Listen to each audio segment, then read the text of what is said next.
सुनावा एक गाव सुनावा पुर नूर बिजावा पुर नूर बिजावा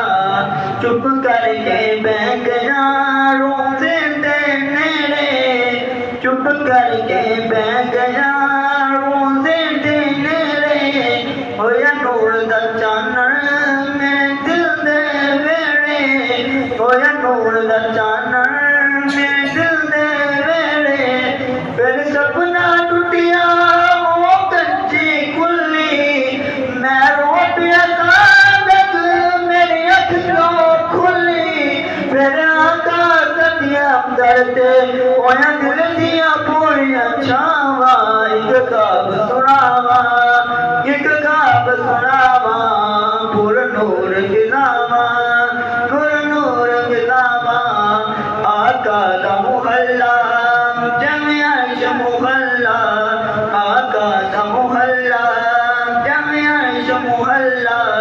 कदियान फरिश ते कदी जान फरिश ते साडे अगलों जुड़े आका नल